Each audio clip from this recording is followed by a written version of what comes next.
সেই নবিয়ানা মাহফিল আজ যদি আমাদের ভালো না লাগে, যে নবী আমাদের জন্য একটি সেকেন্ডের জন্য আমাদের কথা ভোলেন নাই, যে নবী আমাদের জন্য আজও কাঁদতে লেগেছেন, এ নবী পাকের উম্মতেরা, এ নবী পাকের উম্মতেরা, সেই নবীকে যদি দুনিয়ার বুকে চিনতে না পারে, মরার পরে কবরে নবীকে চিনতে পারবো না। নবীকে যদি দুনিয়ায় যদি নবীর সঙ্গে বন্ধুত্ব তৈরি না করতে পারে, নবীর ভালোবাসা অর্জন যদি না করতে পারে, নবীর আদর্শে আদর্শিত যদি না হতে পারে, আমার আল্লাহ পাক রব্বুল আলামিন কিয়ামতের দিনে, কঠিন হাসরের দিনে আমার নবীর সুপারিশ শাফাআত পাওয়াটা আমার আল্লাহ কঠিন করে দেবে। কেননা বাবা, দুনিয়াতে যে নবীকে চিনবে না, কবরে সে আমার নবীকে চিনতে পারবে না। কিয়ামতের ময়দানে দুনিয়াতে যে আমার নবীকে চিনবে না, কিয়ামতের ময়দানে সে আমার নবীকে চিনতে পারবে না। আমার আপনার নবী, দয়ার নবী, নূর নবী, তাই কিয়ামতের ময়দানে মাকামে মাহমুদের মধ্যে সিজদায় পড়ে কাঁদতে থাকবে, ইয়া হাবিবি উম্মতি উম্মতি। আমার আল্লাহ পাক, আমার আল্লাহ তাআলা আমার আপনার নবীকে এতটাই প্যার করেন, আল্লাহ আমার আপনার নবীকে এতটাই মহব্বত করেন। আল্লাহ পাক বলেন, আমার হাবিবের কান্না দেখলে আমি আল্লাহ থাকতে পারি না। আমার হাবিবকে যদি কেউ কষ্ট দেয়, আমার হাবিবের আখলাকের উপরে যদি কেউ আঘাত করার চেষ্টা করে, বলেন আমি তাকে কখনোই ছেড়ে দেব না।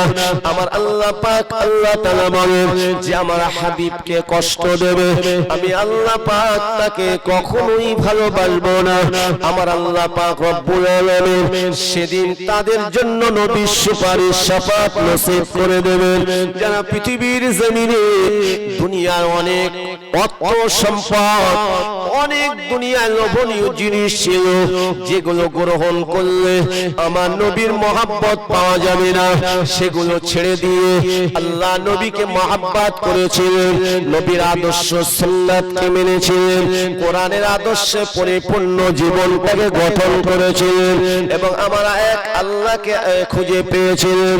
কিয়ামতের দিন আমার আল্লাহ পাক আমার নবীর সঙ্গে আমার আল্লাহ তাআলার ওই বান্দা বান্দীদের দেখা করিয়ে দেবে, দেখা হয়ে যাবে। আল্লাহর ওলি যারা হয়েছেন, আল্লাহর মাহবুব যারা হয়েছেন, তারা আমার নবী পাকের সুপারিশ শাফাআত পাবে না? জোরে বলে পাবে তো। আপনাদের এই চাঁদপুরি কেয়াডাঙ্গা চাঁদপুরি তো শুয়ে আছেন আমার দাদা হুজুর কেবলার খলিফা চাঁদপুরি হুজুর রহমাতুল্লাহ আলাইহি। কি বাবা, এনারা কঠোর সাধনা করেনি আল্লাহকে হাসিল করার জন্য, নবীর মহব্বত ভালোবাসা অর্জন করার জন্য নিজেদের জীবনটাকে আল্লাহর রাস্তায় দিয়ে দিয়েছেন। জোরে বলে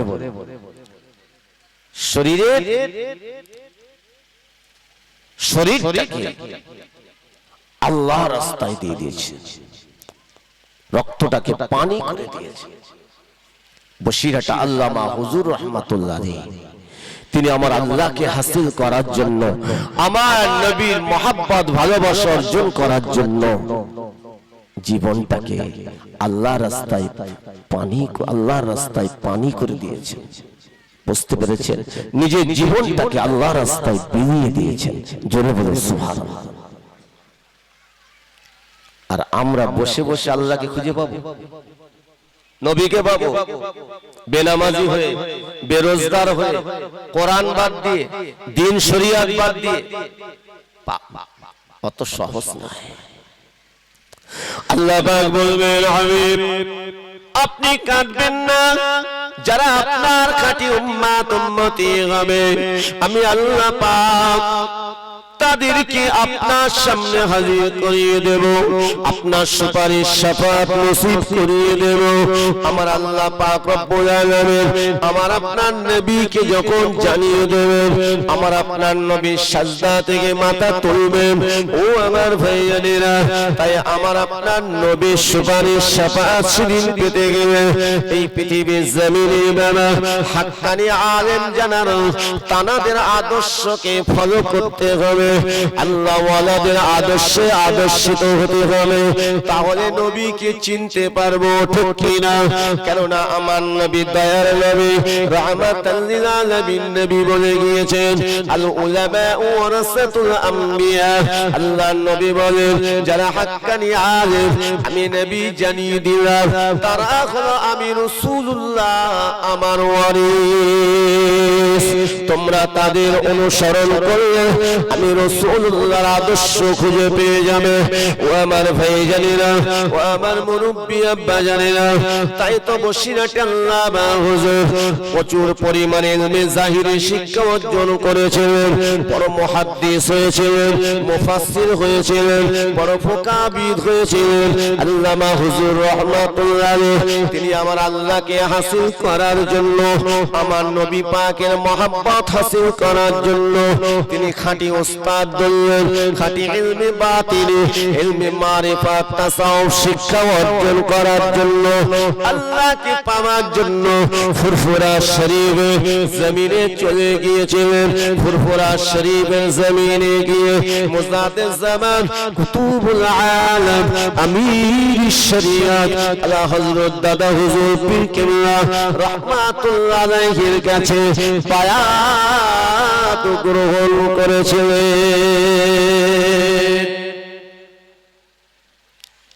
বায়াত গ্রহণ করেছিলেন, মানার মতো মেনেছিলেন, ঠিক কি না? আমরাও দাদা হুজুর কেবলাকে মানি, মানি কি না? দাদা হুজুর কেবলাকে মানেন তো সবাই? পাঁচ হুজুর কেবলা রাহমাহুমুল্লাহ আলাইহিম আজমাইন দিগের কি আমরা মেনে চলি? তো চলি, কিন্তু তানাদের আদর্শ আপনার আমার ভিতরে কতটা বিদ্যমান? ফুরফুরা শরীফের জমিনে আমরা যাই, ইলমে মারিফাত ইলমে তাসাউফের দরজা এখনো বন্ধ হয়নি। এখন আল্লাহ ওয়ালা আমার দাদা পীরের আওলাদরা আছেন না নাই? আসলে আমরা সেই চোখ তৈরি করতে পারিনি, আমরা মুরব্বি হারা হয়ে যাচ্ছি, ঠিক কি না বলেন? মুরব্বিদের কাছে সেভাবে সময় আমরা দিতে পারিনি। ফুরফুরা জমিনে যাই ঠিক, একটু জিয়ারত করলাম হয়ে গেল। আমাদের বয়োজ্যেষ্ঠ মুরব্বি হুজুররা এখনো হায়াতে আছে, যদি কিছু নিতে চান আল্লাহ ওয়ালাদের সোহবতে একটু সময় দিতে হবে। দাদা হুজুর কেবলাকে মানি এটা বললে হবে না, দাদা হুজুর কেবলার আদর্শকে মানতে হবে। দাদা হুজুর কেবলার সিলসিলা ভক্ত বলে অথচ আমি আপনি যদি দাদা হুজুর কেবলার আদর্শে যদি বিরোধিতা করে চলি, তার আদর্শ যদি না মানি, তাহলে কিভাবে মানা হলো? আল্লামা হুজুর রাহমাতুল্লাহ আলাইহি তিনি পরিপূর্ণভাবে মেনেছিলেন, তাই তো আমার আল্লাহ তাআলাকে কবুল করেছিলেন। মালা ও ভাইজানেরা, আল্লামা হুজুরকে মালা আমার আল্লাহ কত বড় নিয়ামত দান করলেন। ও আমার ভাইজানেরা, শুধু এপার বাংলার মানুষ নয়, ওপার বাংলার মানুষ, এই ভারতবর্ষের মানুষ আল্লামা হুজুরকে চিনেছেন, জোরে বলুন সুবহানাল্লাহ। ও আমার ভাইজানেরা, আমার দাদা হুজুর পীর কেবলা রহমাতুল্লাহ আলাইহি আমার আল্লাহ তাআলা যা তাই দান করেন নাই। আল্লাহ বড় মাওলানা রহমাতুল্লাহ আলাইহি এমনি দাদা হুজুর কেবলার কাছে জানলে, ও আমার ভাইজানেরা, দাদা হুজুর পীর কেবলা রহমাতুল্লাহ আলাইহি আল্লাহ পাক যেমন ইলমে জাহিরি দান করেছিলেন, তদরূপ দিকে ইলমে বাতিনি মারিফাত অর্জন করে আমার আল্লাহকে পরিপূর্ণ হাসিল করেছিলেন। জোরে বলুন সুবহানাল্লাহ। একটা হাদিস নয়, দুটো হাদিস নয়, 40টা হাদিসে কিতাবে সনদ প্রাপ্ত ছিলেন মুজাদ্দিদ জামান আমির শরিয়াত আলা হযরত দাদা হুজুর পীর কেবলা রাহমাতুল্লাহ আলাইহি। তাই ইলমে জাহিরি শুধু জানলে হবে না, ইলমে বাতিনি অর্জন করতে হবে। তাই তো মুজাদ্দিদ জামান দাদা হুজুর পীর কেবলা রাহমাতুল্লাহ আলাইহি তিনি আমার আল্লাহকে খুঁজে পাওয়ার জন্য নবী পাকের মহব্বত অন্তরে মজবুত করে তৈরি করার জন্য কলকাতার জমিনে সুফি ফতে আলী ওয়াইসি হুজুরের কাছে গিয়ে বায়াত গ্রহণ করেছে। ওস্তাদ বলে মেনে নিয়েছিলেন।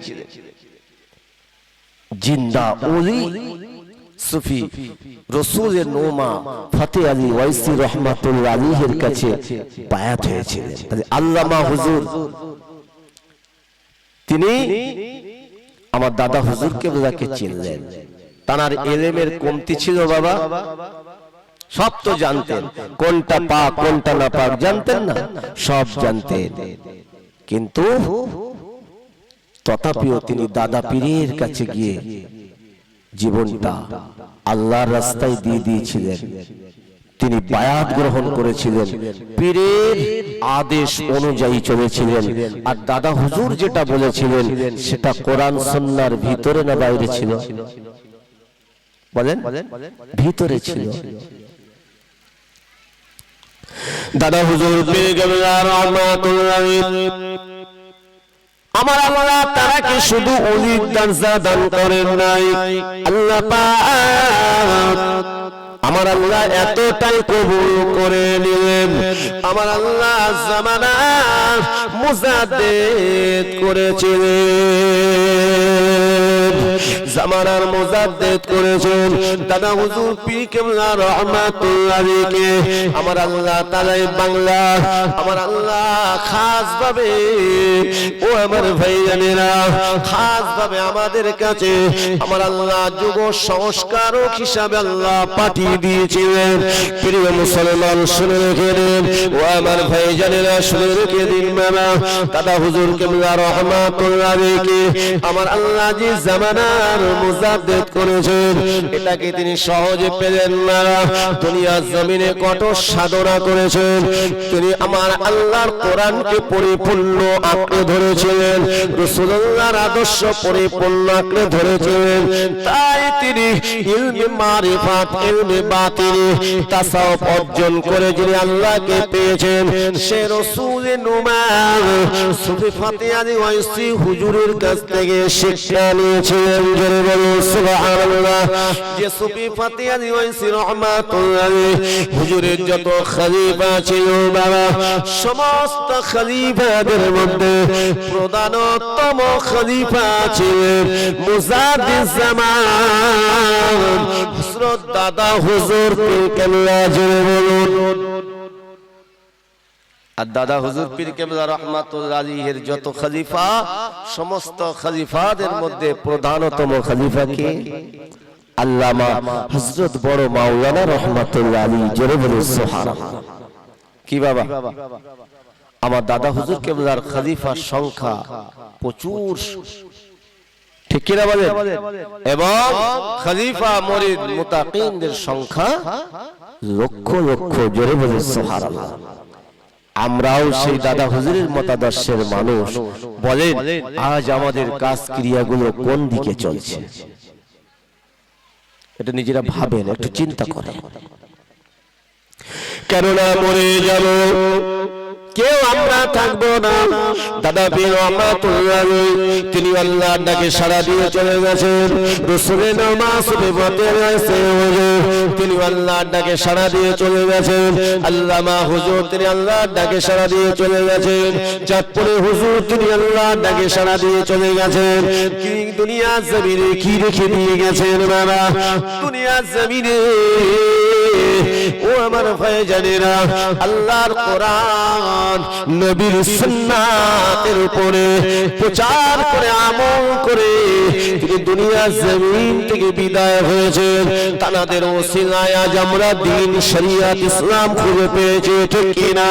ও আমার ভাইজানেরা, তাদের সেই সাজানো বাগানের মধ্যে আজ আমরা বসে যদি এই সাজানো বাগানটাকে আমি আপনি যদি নিজে নিজে শেষ করে ফেলে, হিসাব কিন্তু আল্লাহর দরবারে দিতে হবে, হিসাব দেওয়ার জন্য তৈরি থাকতে হবে।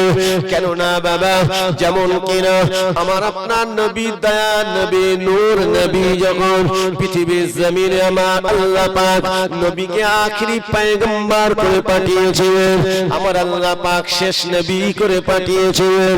ওই যুগটা ছিল বড় কঠিন যুগ ছিল, ওই যুগটা অন্ধকার যুগ ছিল।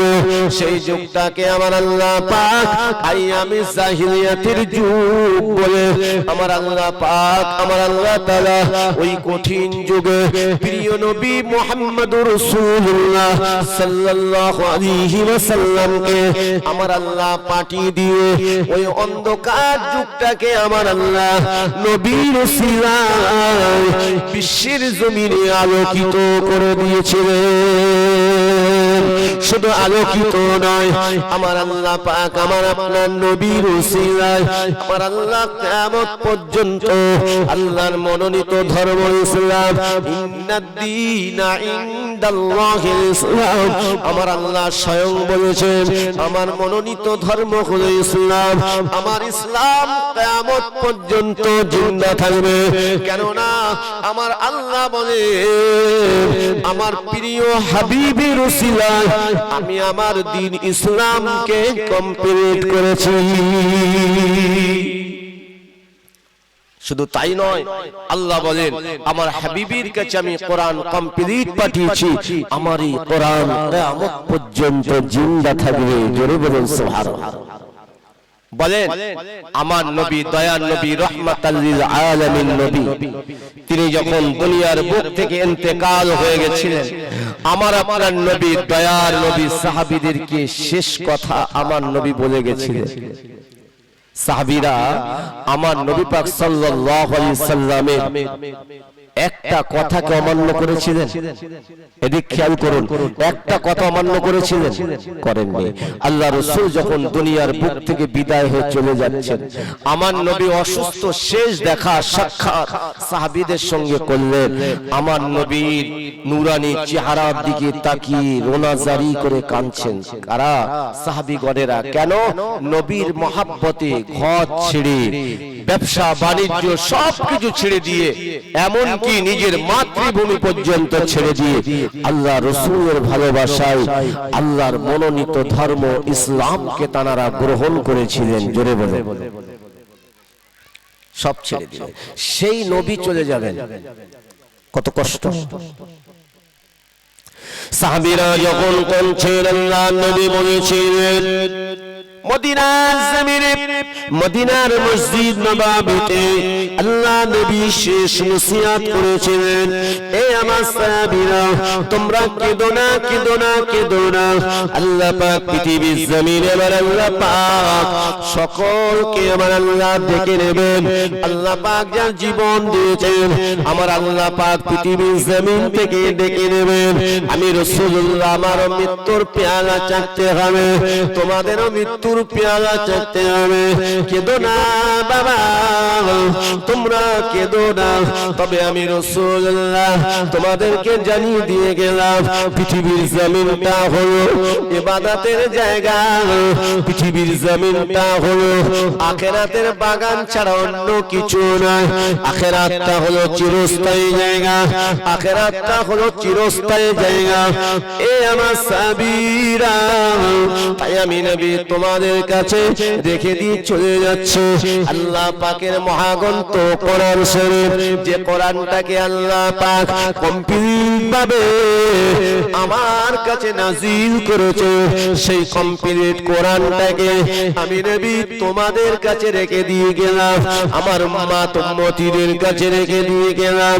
এ আমার সাহাবীরা, আমি নবী তোমাদেরকে জানিয়ে দিলাম, তোমাদের কাছে আমি রেখে দিয়ে যাচ্ছি দিয়েছে আমার জীবন আমার আখলাক চরিত্র আমার আদর্শ সুন্নাতকে আমি রেখে দিয়ে যাচ্ছি ও আমার ভাই জানেনা আমার আল্লাহ পাক রব্বুল আলামিন সমস্ত নবীদের আমার আল্লাহ পাক উত্তম চরিত্রবান করেছেন আল্লাহ পাক নবীদের দরজা উচ্চ করেছেন কিন্তু সমস্ত নবীদের মধ্যে আমার আল্লাহ পাক আখেরি নবীকে আমাদের নবীকে আমার আল্লাহ তাআলা সবথেকে শ্রেষ্ঠ আদর্শবান নবী করেছেন কারণ আল্লাহ পাক স্বয়ং জানিয়ে দিয়েছেন লাকাদ কানা লাকুম ফি রাসূলিল্লাহি উসওয়াতুন হাসানাহ আল্লাহ পাক রব্বুল আলামিন বলেন আমি আমার নবীকে তোমাদের কাছে উত্তম শ্রেষ্ঠ আদর্শবান চরিত্রবান নবী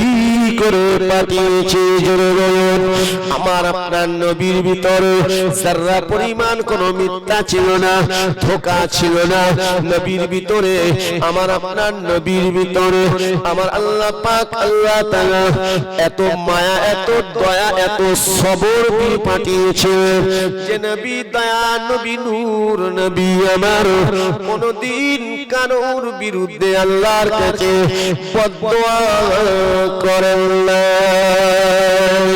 আমার নবী আল্লাহ পাকের দরবারে আমার নবী আমার আল্লাহ পাকের দরবারে হিদায়াতের দোয়া চেয়েছে নবী পাকের নূরানি চেহারা রক্তে লাল হয়ে গেছে আমার নবী দয়ার নবীর দন্দা মোবারক শহীদ হয়েছে তথাপিও নবী আমার আল্লাহ পাকের দরবারে যারাই মেরেছে তাদের জন্য হিদায়াতের দোয়া চেয়েছে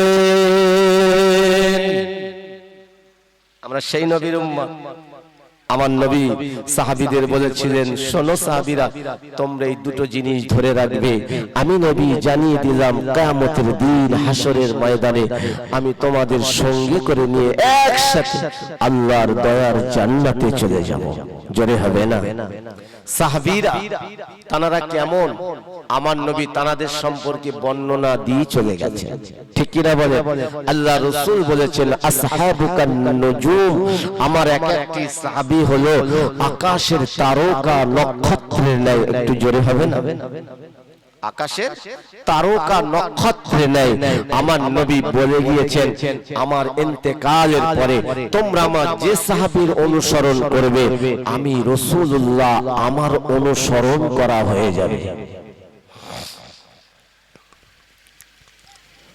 এ আমার ভাইরা এ আমার মুরব্বি আব্বা জানেরা তাই তো সাহাবীরা তারা আমার নবীকে জীবনের থেকে বেশি প্যার করেছিলেন আমার আল্লাহর কোরআনকে পরিপূর্ণভাবে আঁকড়ে ধরেছিলেন কেননা নবী দুনিয়ার মুক্তি বিদায় হয়েছিলেন আমার নবী দয়াল নবী ইন্তেকালের পরে আল্লাহ নবী সাহাবীরা আমার নবীকে যখন হারালেন সাহাবীরা কেঁদে জারেজা হয়ে যায় কিন্তু বাবা আমার নবী পাকের সাহাবে সিদ্দিকে আকবর হযরত আবু বকর রাদিয়াল্লাহু তাআলা আনহু তিনি বাবা আমার নবীর ইন্তেকালের পরে মসজিদুন নববী শরীফের ইমাম হয়েছিলেন হযরত আবু বকর হুজুর মদিনা শরীফের খলিফা হয়েছিলেন হযরত আবু বকর হুজুর তিনি 2 বছর আমার নবী দুনিয়াতে বিদায় হওয়ার পরে 2 বছর তিনি প্রতিনিধিত্ব করেছেন হযরত আবু বকর সিদ্দিক আমার নবীকে কতটা মহব্বত করতেন আমার নবী স্বয়ং জানিয়ে দিয়ে গেছেন এ আমার উম্মত উম্মতিরা আমি নবী জানিয়ে দিলাম আমার আবু বকর আমাকে এতটাই প্যার করে আমার আবু বকর আমাকে এতটাই মহব্বত করে আমি নবী জানিয়ে দিলাম আমি রাসূলুল্লাহ জানিয়ে দিলাম আমি নবী যেখানে থাকবো আমার প্রাণ প্রিয় সাহাবী আমার আবু বকর সেখানে থাকবে আল্লাহ নবী দয়াল নবী তো জানে বাদশা নবী মক্কা যখন ত্যাগ করে মদিনা এসেছিলেন আমার নবীর হিজরতের সাথী হয়েছে হযরত আবু বকর আমার নবী দয়াল নবী রাহমাতুল আলামিন নবী আমার পৃথিবীর জমিন থেকে বিদায় হয়ে চলে গেছে হযরত আবু বকর সিদ্দিক যখন খলিফা হলেন মারা যখন মসজিদুন নববী শরীফে হযরত আবু বকর হুজুর ইমামতি করতেন। তিনি আমার নবী, দয়াল নবী রেখে যাওয়া আল্লাহ পাকের মহাগ্রন্থ কোরআন নবীর আদর্শের উপরে তিনি পরিপূর্ণ কায়েম ছিলেন। আল্লাহ নবী, দয়াল নবী সামনে হযরত আবু বকর সিদ্দিককে আমার আল্লাহ পাক জীবন দশাতে আমার নবীর কাছে জান্নাতের সার্টিফিকেট দান করেছিলেন, জান্নাতি হিসাবে ঘোষণা করেছিলেন। সেই আবু বকর হুজুর এতটাই নবীকে প্যার করা সত্ত্বেও যখন হযরত আবু বকর 2 বছর যখন হয়ে গেল, হুজুর অসুস্থ হয়ে গেলেন। হুজুর আমার ওই সময় মদিনাবাসীদেরকে বলেছিলেন, হযরত আবু বকর বলেছিলেন, এ মদিনার মানুষেরা, এ নবী পাকের সাহাবীরা, আমি আবু বকর আমার শরীরটা ঠিক ভালো না, আমি যদি ইন্তেকাল হয়ে যায়, আমি যদি দুনিয়ার বুকতে বিদায় হয়ে যায়, আমি আবু বকর তোমাদেরকে জানিয়ে দিলাম আমার ইন্তেকালের পরে আমার লাশটাকে তোমরা গোসল দিয়ে, আমার লাশটাকে তোমরা কাফন পরিয়ে খাটিয়ায় করে নিয়ে আমার নবী, দয়াল নবী আমার বেটি আয়েশার ঘরে শুয়ে আছে, আমার বেটি আয়েশার ঘরে শুয়ে আছে। আমি আবু বকর জানিয়ে দিলাম আমার ইন্তেকালের পরে আমার লাশটাকে নিয়ে আমার দয়াল নবী যেখানে শুয়ে আছে, আমার আয়েশার ঘরে শুয়ে আছে, ওই আয়েশার ঘরের দরওয়াজার সামনে রেখে দিয়ে আমার নবীকে সালাম দিয়ে জানাবে, আসসালামু আলাইকা ইয়া রাসূলুল্লাহ, আসসালামু আলাইকা ইয়া হাবিবাল্লাহ। হুজুর আপনার আবু বকর ইন্তেকাল হয়ে গিয়েছে, আপনার আবু বকর দুনিয়ার বুকে বিদায় হয়ে গিয়েছে। ইয়া রাসূলুল্লাহ, হুজুর আপনার আবু বকরের লাশ মোবারকটা কোন জায়গায় দাফন করা হবে? আমার নবী, দয়াল নবী, রহমাতুল আলামিন নবী কোন আওয়াজ যদি না আসে, ওখানে যদি কোনো খবর না আসে, আমি আবু বকর আমার লাশটাকে নিয়ে জান্নাতুল বাকি কবরস্থানে দাফন করে দেবে।